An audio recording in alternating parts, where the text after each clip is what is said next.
Welcome to Discussing Dad Life, where we break down bullshit so you don't have to.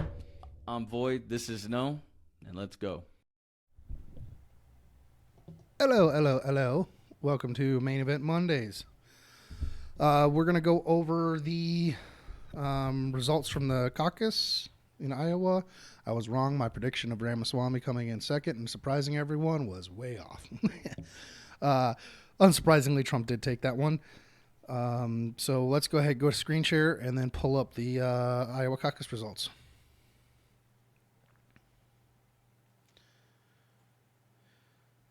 Okay, as you can see here, guys, Donald Trump, 51% of the votes, 99% reporting, so it's done. Donald Trump gained 20 delegates total.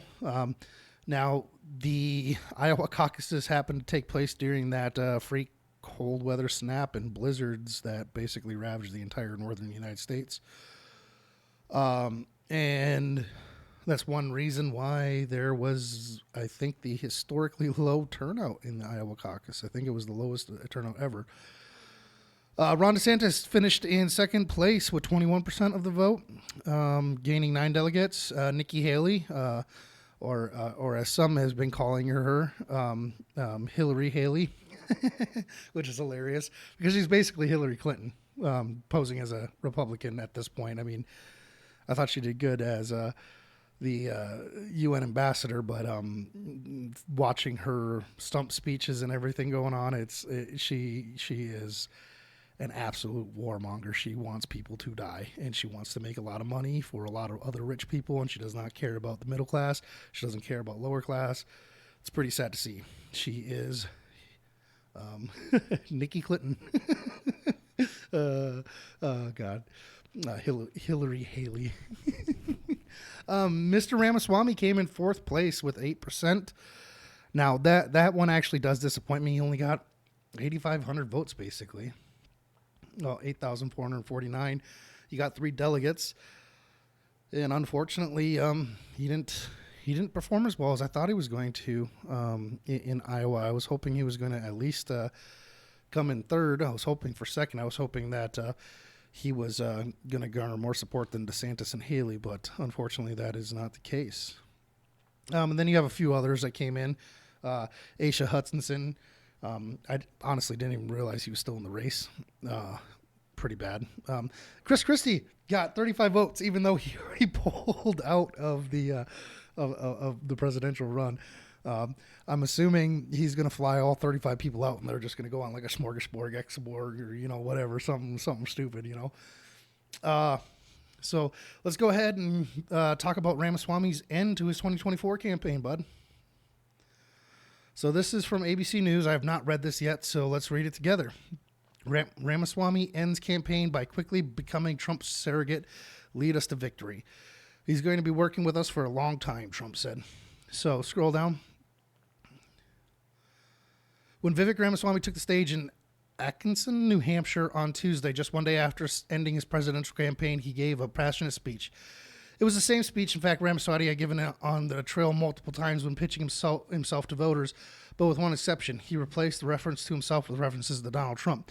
Now, Ramaswamy's campaign has always been that Trump was the leader of the movement, but the movement just belonged to Donald Trump.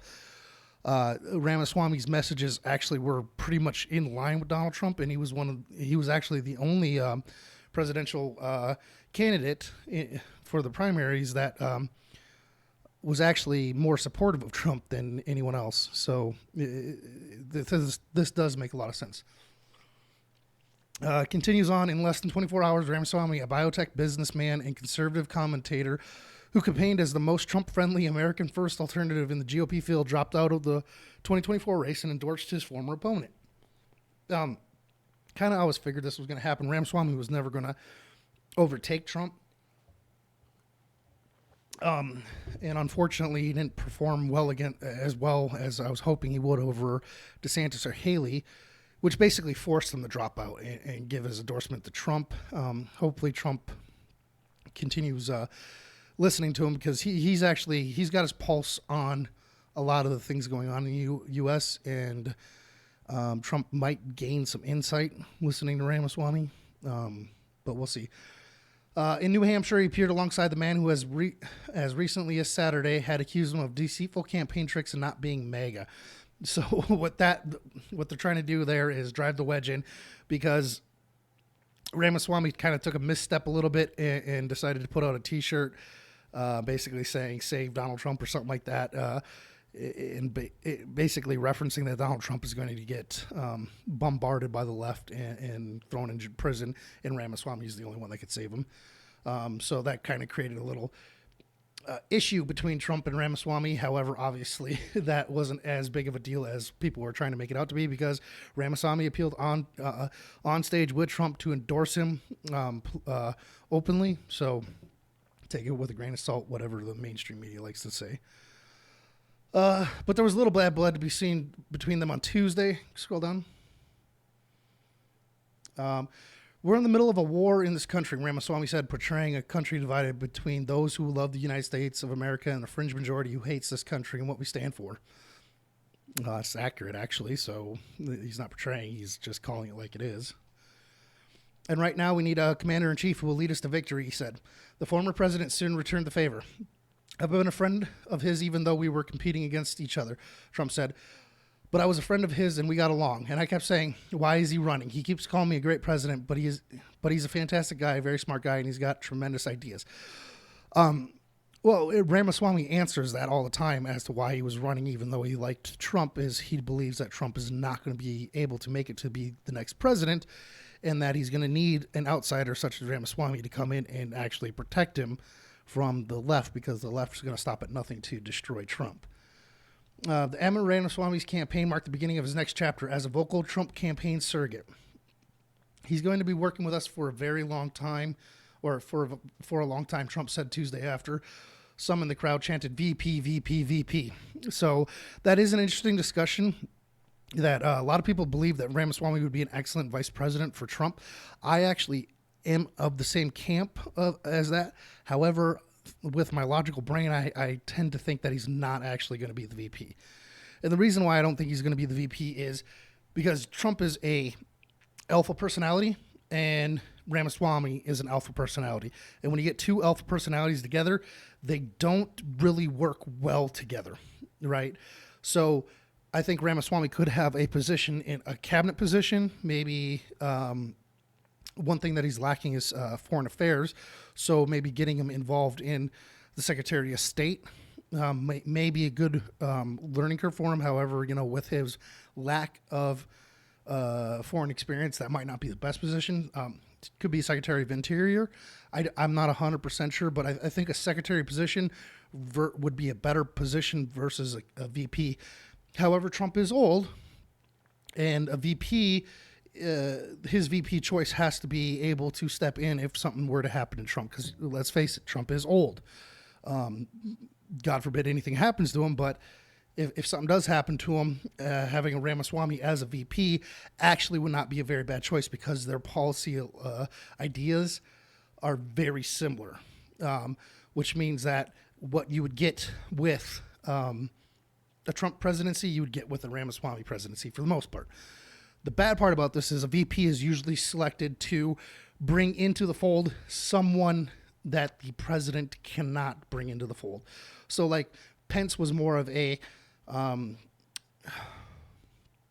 evangelical kind of person who would bring in a lot of the staunch conservative people along with Trump, because Trump didn't have a record, right? So Tulsi Gabbard might be an excellent choice. A lot of people are saying Nikki Haley would be a great choice. I would pick Tulsi over Nikki, because Tulsi is anti-war, whereas Nikki wants to kill people. So I don't think Nikki would be the best choice. But at this point, it's kind of moot to try figuring out who his VP choice is going to be. Tim Scott would actually be an excellent choice for VP as well.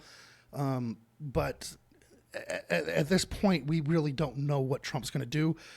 A lot of it is going to have to be contingent on who's going to be the best campaigner, because for the Trump whoever VP is campaign going into 2024, because Trump is embroiled in so many frivolous lawsuits and is not going to be able to campaign as hard as he should be able to. Right? Again, it's just more election interference by the DOJ and the left. Right? They're using the power of the state to interfere with politics. Basically, they're doing the exact same things that they accused Trump of doing to Biden in 2020. So, it's, but, even though Trump wasn't really doing anything in 2020, the Biden administration actually is. So, take it for what it's worth. For a while, at least, it looked like Ramaswamy was gaining some traction with Republican voters in Iowa and nationwide. His campaign, while initially little watched, helped him build a larger and larger profile with conservatives.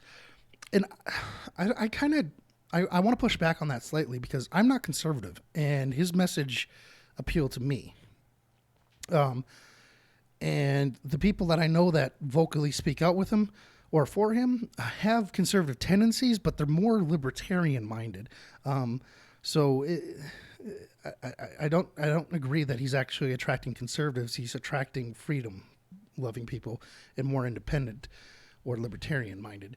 But that's the way I view it, so it is what it is. He saw his polling peak about 11% on August 23rd, which was then higher than the support of Chris Christie, Nikki Haley, Mike Pence, and others, which is one reason I was thinking he was actually going to surprise everyone and beat out Nikki Haley. And I thought DeSantis had just basically tanked his campaign, but, whatever. There was also the day of the first primary debate when Ramaswamy stood out for standing by Trump, keeping his hand raised longer than any other candidates on stage when he had asked if he still backed Trump as a Republican nominee were the former president to be convicted of charges he faces. Trump has pleaded not guilty and denies all wrongdoing, as he should, because everything that's being charged against him is fucking false. I mean, like I said, these guys are going after him hard on things that they're guilty of and that he's not even guilty of. So it's nuts. Ramaswamy commitment became a major part of his pitch to voters, even pleading to keep Trump as an advisor, if not as vice president, if he reached the White House. Go ahead, scroll down. But eventually there was a shift. While still generally complimentary of Trump, Ramaswamy began to compare Trump to a wounded soldier, saying, if you want to save Trump, Iowans should vote for him instead, as not to play into the deep state's trap of, he claimed, conspiratorially narrowing the race to eliminate Trump and prop up Haley instead. Actually, that's not conspiratorial. That actually, if you think about it, that makes a lot of sense. We all know that Biden is a failed president. We knew that going into 2020. The only reason Biden won is because people hated Trump so much. So unfortunately, people's feelings got the better of them, and they said, screw it. We'll elect this guy who's an open racist, who has open corruption problems, who is not fit for the job, all because they hated Trump. And believe me, I get it. A lot of people have deep feelings about Trump, negative feelings about Trump. I understand it. I'm not going to sit here and say Trump is this great guy. He's not. He's a dick. I mean, he's a typical New Yorker, in my opinion. He's very brash, very boorish. On a personality level, from what I see, how he portrays himself, he seems like a dick. But I've also heard that he's one of the most caring people out there, where he'll stop and chat with anyone and do whatever. So it is what it is. My personal feelings aside, the man knew what he was doing as president. And to me, that means more than my personal feelings for him. Right? So it take it for what it is. I mean, there is a trap being set by him. I mean, if you're paying attention to the news, if you're paying attention to what's going on, if you're looking at all the stuff that the IRS, the DOJ, and everything is doing to all Americans right now, and then you compare it to what they're doing to Donald Trump, you can see that they are abusing their power in order to maintain power. So it's not a conspiracy. It's pretty blatant. The simple fact that you call it out and you show it and get labeled a conspiracy theorist is kind of sad. It's a form of them trying to control the narrative once again, right? So what seemed to be an unusually amicable relationship between the competitors hit a rough patch just 2 days before the Iowa caucuses, after Ramaswamy campaign handed out shirts reading "Save Trump, Vote Vivek," right? And I get why there was tension from that, because it's kind of a crappy message, right? But from Vivek's point of view, it actually did make a lot of sense, because if if they will stop at nothing to stop Trump and to prop up Nikki, then all this actually does make a lot of sense as to why you would want to vote Vivek, because they're not going to. But it also, the one thing that, if you were to think about this logically, is if they were doing anything to stop Trump and Vivek's just another version of Trump and they are taking Trump out, why would they not start doing the same things to Vivek, right? So, I mean, it is what it is. Yeah. Trump went after him for that, posting on social media that the move was very sly, but a vote for Vivek is a vote for the other side, and don't get duped by this. Vote for Trump, don't waste your vote. And that message is a lot more clear than Vivek's, unfortunately. The rift was short-lived, though, as Ramaswamy quickly rallied behind Trump and Trump's big win in the Iowa caucuses, calling him in congratulations on Monday night. I expect to join him tomorrow in New Hampshire, and I think that I'll expect to join him on the campaign trail after that as well, because I think it's important that he becomes the next president of the United States, Ramaswamy told ABC News. And I would agree with him there. We'll end the article at that, bud. Yeah, I will say I agree with Vivek that at this point, the only logical choice with Vivek dropping out is Donald Trump. Biden is not a choice. The last 3 years have showed us that Biden is unfit for the job. He has destroyed our way of life. We have lots of major problems going on in the United States. We have economic turmoil. We have the humane crisis going on at the border, and the illegal trafficking of humans that done by the Biden administration and the federal government. We got Texas now stepping in and activating the National Guard down there. I mean, we got a lot of internal strife, and it's all due to the fact that the Democrats, particularly the Biden administration, has failed horribly. And unfortunately, the only campaign going on right now that has any weight that could possibly save this country is Trump. Haley's going to do exactly what the Democrats want her to do, which is kill people overseas and make more money for the profiteers, the war profiteers. She's going to do a lot of insane privacy violations. So, I mean, Haley's a bad choice. DeSantis' campaign is just jacked. I mean, I don't know what happened. I feel bad for DeSantis. He had a bright future and he let it go to waste. And the simple fact that he cannot fix his campaign staff shows that he's not the leader that we need. So, yeah. Let's go ahead and bounce over to the New Hampshire. This is from The Guardian. Go ahead and exit that thing on the bottom. Thank you. Scroll down. So, New Hampshire Republican primary. What to expect and what can it tell us? After Trump's victory in Iowa, his top two rivals, Nikki Haley and Ron DeSantis, are hoping to make a splash in the critical primary. And I hope they fail. That's just my hope. New Hampshire voters are headed to the polls on Tuesday after Donald Trump's landslide victory in Iowa caucus last week. His two top rivals for the Republican nomination, the Florida Governor Ron DeSantis and the former UN Ambassador Nikki Haley, hope to make a splash in the critical primary state. But the Republican primary is not the only contest being held in New Hampshire on Tuesday. The New Hampshire Democrats are moving forward with their own primary, one with a major asterisk. Joe Biden's name will not appear on the ballot, as the Democrat National Committee has said that their New Hampshire primary is meaningless after party officials moved to make South Carolina the first voting state. Here's everything you need to know about the New Hampshire primary. How is the New Hampshire primary different from the Iowa caucuses? New Hampshire will hold the first primary election of 2024 election cycle, while Iowa held the first caucuses of the Republican nominating contest. In a caucus, each voter is required to appear in person at a specific precinct location to cast a ballot, as The Guardian's Martin Pengelly explained earlier this month. A primary is much more straightforward, with polling locations across the state open for a set number of hours to allow voters to cast their ballots. Because of the relative ease of the voting and the option for undeclared voters to participate in either party's primary, New Hampshire generally sees higher turnout than Iowa. In 2020, roughly 160,000 Iowans participated in the Democratic caucuses, while nearly 300,000 New Hampshire voters participated in the Democrat primary. The turnout gap is particularly notable considering Iowa's population is more than twice the size of New Hampshire. Which Republican candidates are on the ballot? 24 candidates filled the necessary paperwork to appear on the Republican primary ballot in New Hampshire, but the overwhelming majority of votes are expected to be cast for DeSantis, Haley, and Trump.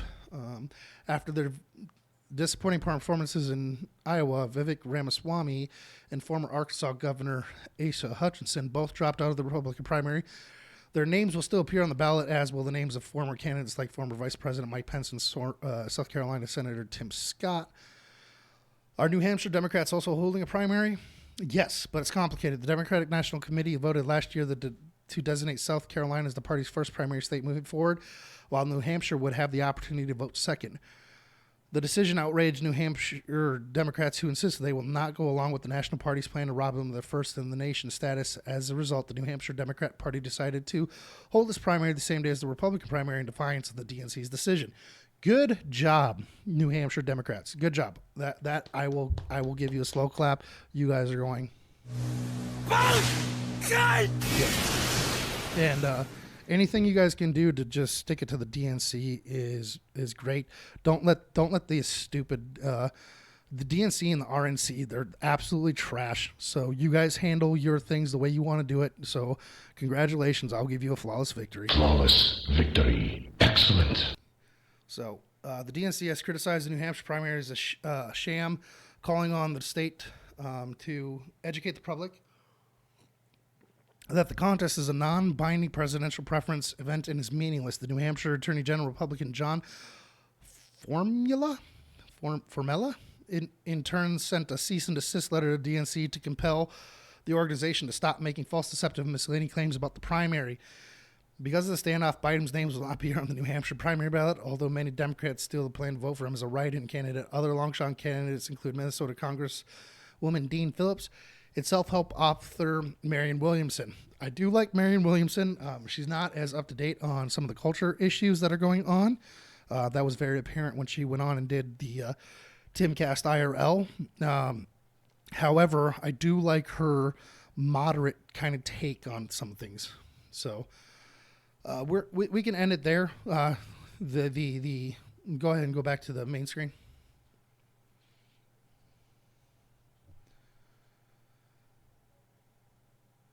Yeah, perfect. Thank you.